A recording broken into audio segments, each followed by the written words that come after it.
Hey everybody, and welcome to another Warframe video.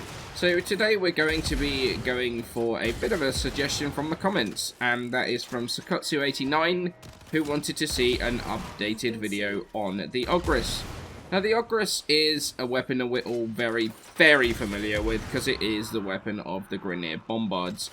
And let's be real, we've all had rather a number of deaths caused by this thing. We've all had it. There's no getting away from it. And Bombards are one of those weapons that everybody, like, if you ever see any tests in the Simulacrum, it's always with Bombards. And for good reason, because these things put out a silly amount of damage and are very tanky at the same time.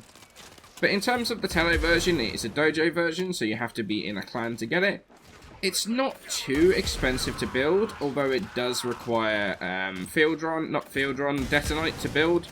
And it also includes, well, it needs a former as well, which is slightly annoying, but it does increase that build cost a little bit there.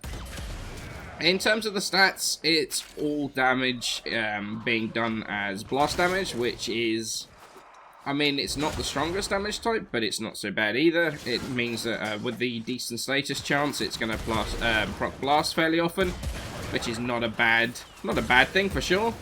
It does almost have no crit whatsoever though. I think it's like 5% with a 2x multiplier, so crit builds, even with a Riven, realistically, you're not going to be making a Rivened crit build for this thing. So, yeah, and you can also see one of the big features of this weapon is that it has self-damage, which is the reason we're actually on Wukong today. But moving on from that, let's see how we're going to actually build the thing. Well, it comes to no polarities as standard, which is kind of annoying, especially since, you know, you use the former while building it. So, you know, former while building, but doesn't actually get a polarity, because logic, I guess. In terms of the build, I actually only need 5 former on here. I've got one too many, because it's an old school Ogris, and has been used many times over the years. Can't believe it's been so long since this came out. It's been, what, 4 years now? This is a really old weapon. In terms of the build though, Serration, Split Chambers, gonna be in absolutely everything.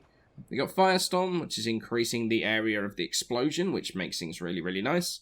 We got Nightwatch Napalm, which is a specific mod to the Ogris, and I think drops from Caleb the Thame. On the floor, basically, whenever you explode, it's going to put a carpet of fire, which is going to deal 30% of the damage of the weapon over 6 seconds, and across 90% of the explosion area. Obviously, that's going to combine really well with Firestorm, which is increasing the range of the explosion area. Nice little bit of synergy there. Speed Trigger to make it charge faster. It is a charge weapon, so that does make a huge difference. Vigilante Armaments for the extra multi-shot. The extra, the chance to enhance crits doesn't make any difference because, you know, it's going to crit 5% of the time, and then 5% of those 5% is going to do an extra enhanced crit, so it doesn't really help in any way whatsoever. And then our elemental combo, for the most part, I run Corrosive, so Malignant Force and Stormbringer, with a decent status chance of 87%. I don't really feel that going any higher than that actually benefits much, to be perfectly honest with you. You could go 2 dual stats, but I just don't think it's really worth it. I'd rather have the extra damage from the 90% elemental. And then against the Corpus, I would switch this out and go with Gas, because, oh boy, Gas works really nicely on this thing. So let's just show you this in action. Let's show you Nightwatch Napalm as well. The good thing about Nightwatch Napalm is it actually gives you the extra heat proc.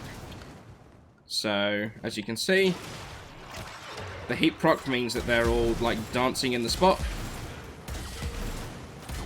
And, I mean, the damage isn't spectacular, as you can see.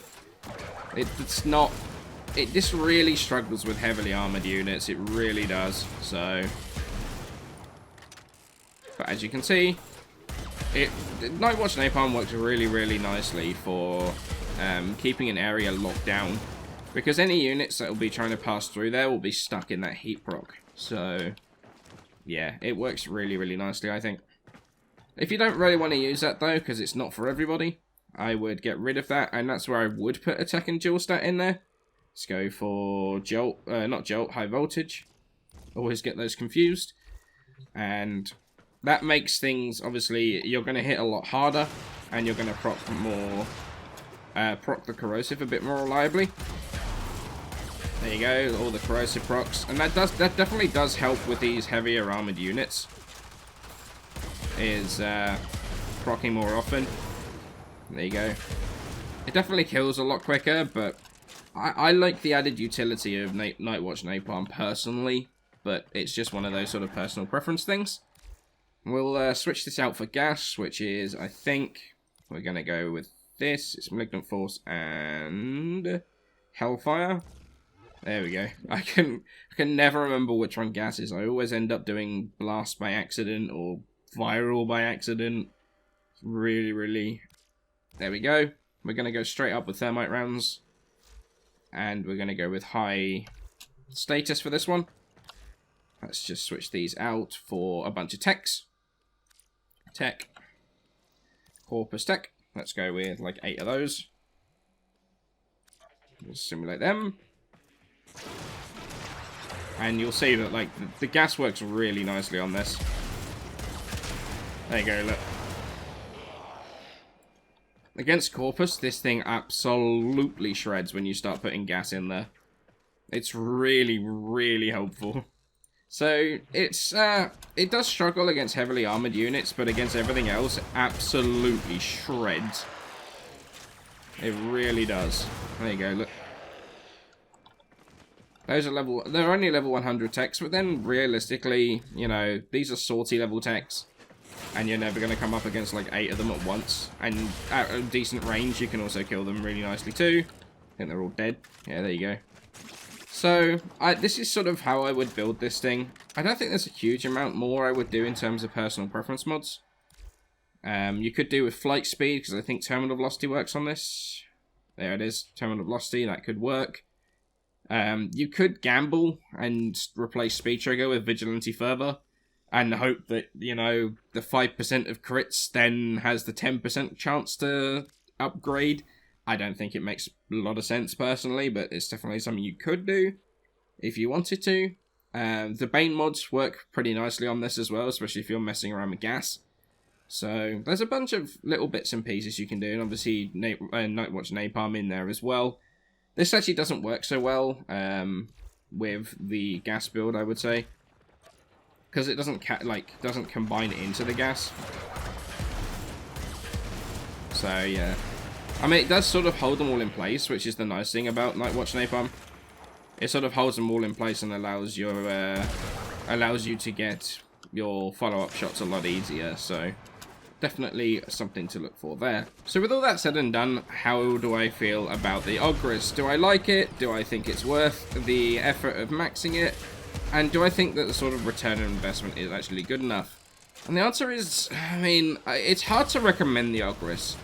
It really, really is. The problem is that with weapons like this, it should be a risk-reward kind of situation.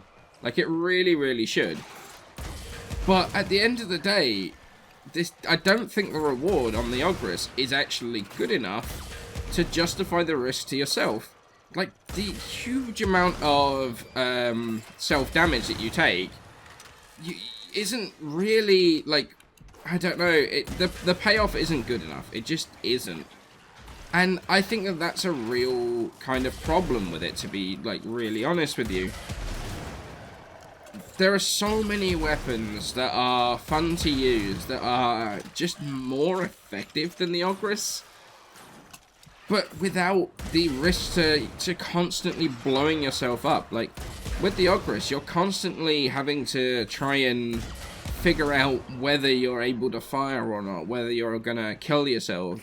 Either that, or you're using frames like Wukong, whose one real ability is the ability to not kill himself. Like, it limits you so much. But the payout isn't really worth it. The damage should be way higher for the actual risk that you're taking for the damage. And it just isn't. I just don't find it good enough. Like, the problem... I really like the Ogris. I always have. I've had a soft spot for it since, like, forever. Because it's so old school. Like, it's one of the first weapons, I think, in clan. I think it might even be the first clan weapon, like, in general, right? I might be wrong on that, but I think it's, like, one of the first clan weapons ever. Which means it was one of the first weapons I built, like, way back in the day. Like, way, way, way back in the day. So I've got a huge soft spot for this. Like, even, like, I remember the original charge noise. I don't remember how many people have been playing that long that remember the original charge noise. That high-pitched whine every time you tried to charge the thing. Oh boy, it was ow. There's me proccing Defy, showing kind of the what I'm saying about like killing yourself. Like, I remember the original like high-pitched whine of the charge back in the day. Like, that got so annoying, but it was kind of an endearing feature. I don't know why. I had to admit though, it did get to the stage like if too many people were using Ogris, I had to mute the game. Because it was just so like, ear-destroying. Like, that whine back in the day really got on my nerves. But I so want to recommend the Ogris. I really do. Like, it's not a bad weapon. Like, this is the thing. It's, even after saying all the bad things about it, it's not a bad weapon. It looks good. It sounds good. It's got the theater, like, all the stuff that I love about certain weapons that makes me, like, adore them. The Ogris has all of that in spades, but I just don't like. Hey, it's the self-damage. The self-damage is the deal breaker. It really is. I'm really like. It's a shame to have to say that, but I don't know. Well, let me know in the comments how you feel about it. I guess how you feel about like self-damage in general in Warframe. Maybe the self-damage is just a system that people think needs kind of looking into more than anything else, because I can't really think of a weapon that I would use over certain meta weapons in terms of like launches and stuff. I really can't think of anything I would take this like instead of.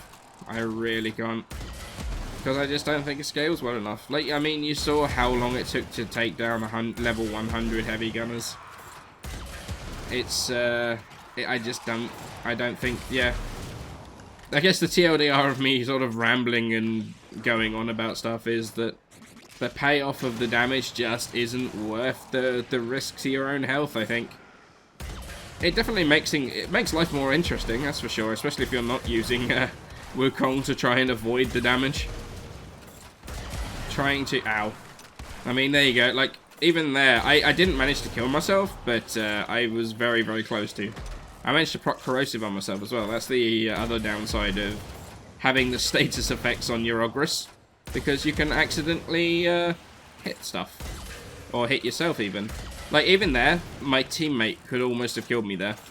Like, that's the other thing about using self-damage explosive weapons. If your teammate just decides to be like, yo, I'm going this way all of a sudden, and jumps in front of your rocket, well, I mean, there's not a lot you can do about it, to be perfectly honest with you. And you've just got to take the L. So, yeah. I hope you have enjoyed this video, though. Let me know your thoughts on, I guess, on self-damage and the Ogris in general. Let me know your thoughts on those in the comments below. And as always, many thanks for watching, and I shall catch you in the next one.